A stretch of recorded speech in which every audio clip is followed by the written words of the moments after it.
What is it, Brandon? Oh, good job. Christmas at her grandparents, Nana and Papa. Yeah. Merry Christmas. Merry Christmas. Good job, Brayden. You're doing so good, baby.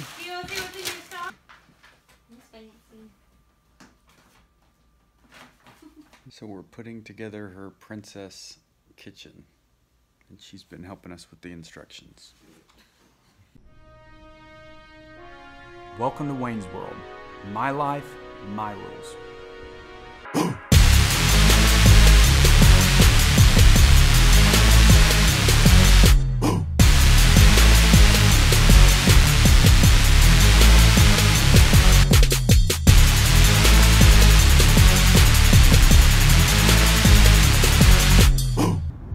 Alright guys, so today is Christmas and I wanted to do a little something sporadic or different. So I booked a suite at the Westin and got us some hotel or some movie tickets, and we're gonna go see Jumanji. And yeah, so that's what's going on right now. We're going to the hotel, and that's only like 5 minutes away, and then we'll try to figure out what's open for dinner. We may just, I'm sure, something at the hotel, and then we have a movie at 6:15, so we're on our way right now to do that. My wife is behind me because after we'll stay the night, and then tomorrow morning I'll go into work straight from there, and then she'll go sleep in a little bit and then go home. So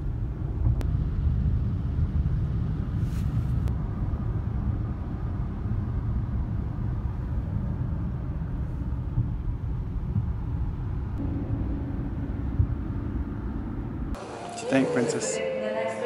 Brelin, say hey. Oh. How pretty.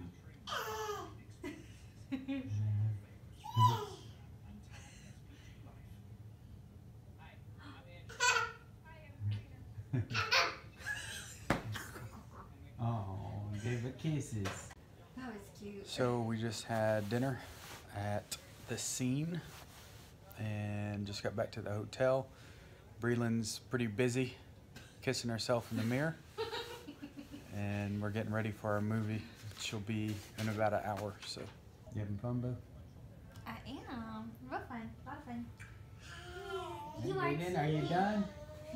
You done, baby? Yeah. So we just watched Jumanji, and it was awesome. It's freezing, and Brelin is covered up, got a little onesie on, looking all cute. Highly recommended. Of course, you can't go wrong with anything with The Rock in it. Hey Brelin, hey baby Brelin, looking all cute with your onesie.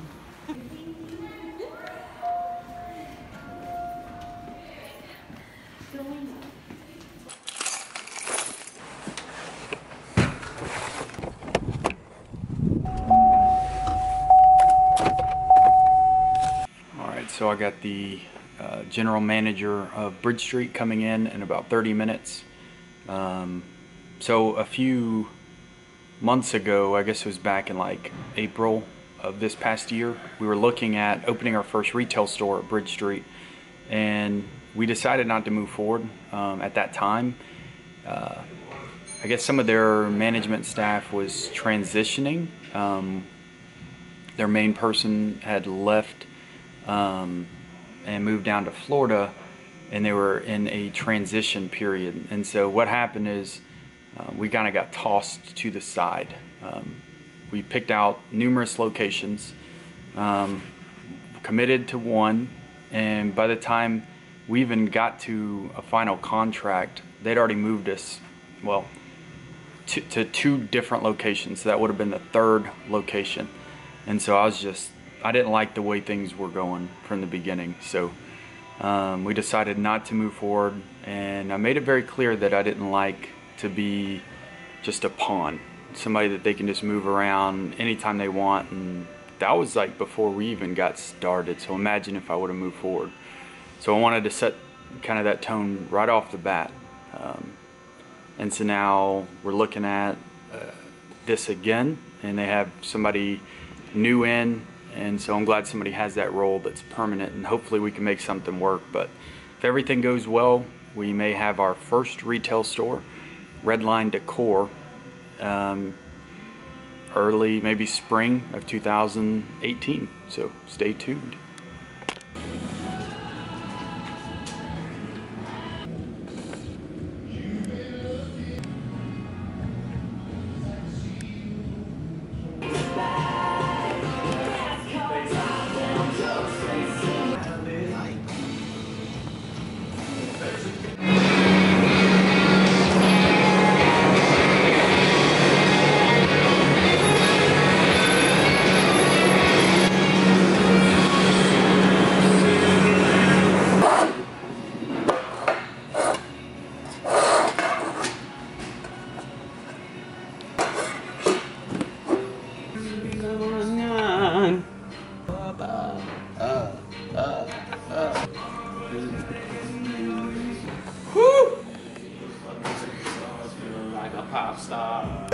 Alright, so check this out. We have a 42-piece order.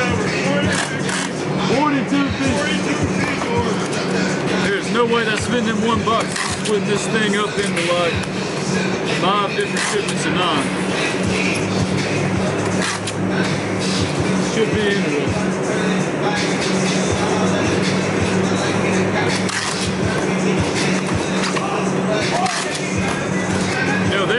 They're not man enough to handle orders like this. So typically when it's like, an order that's not a single order, one that would be considered difficult, I have to handle that. They just sit back there on their computers, doing whatever they do all day. I said you're doing a great job.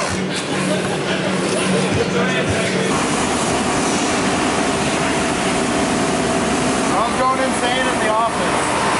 I'm going insane. I'm not allowed to move from right here, but I'm good. Oh no, dude. Man, what? You got me? Yeah, I'd appreciate it if you maybe just stepped elsewhere.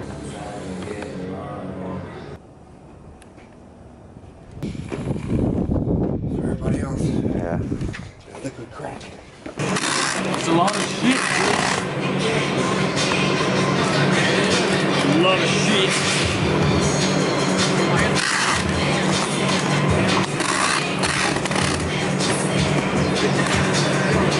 Boxes are made for this many pieces. I'm gonna make it work.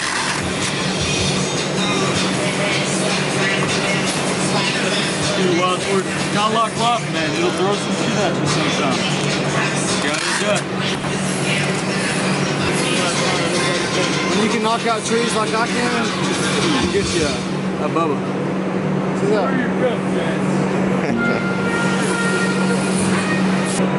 This paper you got.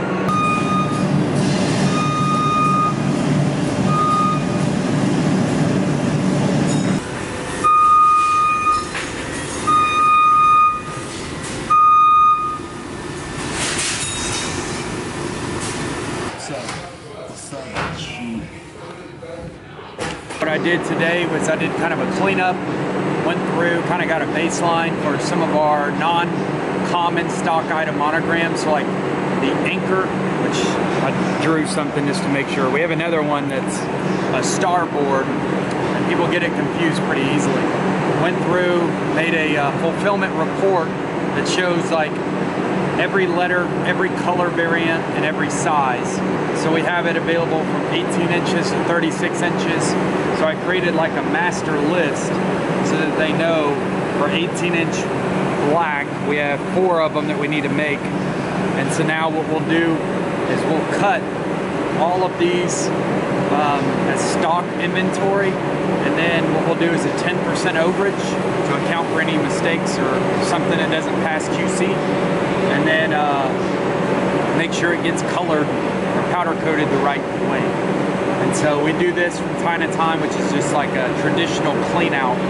So I'll do this for the anchors today, push them through tomorrow, ship a bunch of stuff, and then do the same thing probably Friday for the starboards once we get everything else cleared out.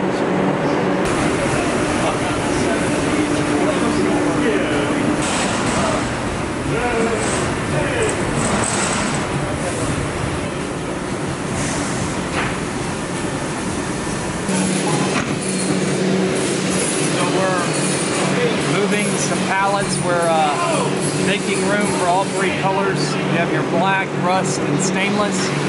And so instead of stacking every color, there's plenty of room. We just have to be smarter in what you're working with. So it takes a little bit of work right now, but it's the way that it needs to be and it should be. So we're going to try to fix it.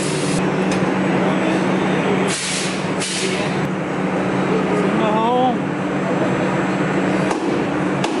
Yeah. Yeah.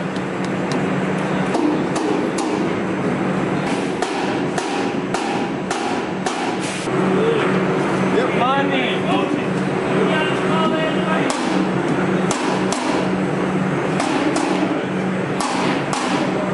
Way to go, Blood.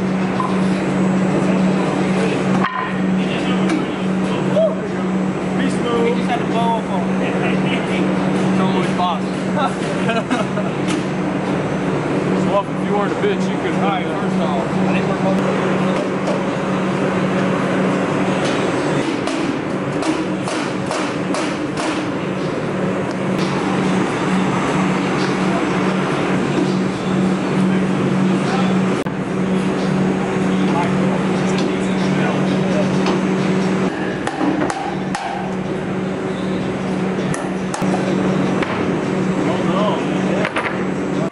So today I got in touch with the Better Business Bureau, the vice president of our chapter here in Madison County, and set up a meeting to go over a few things. So what's very, very common is, you know, people that are upset over something, whether it's their fault or our fault, are very fast to complain.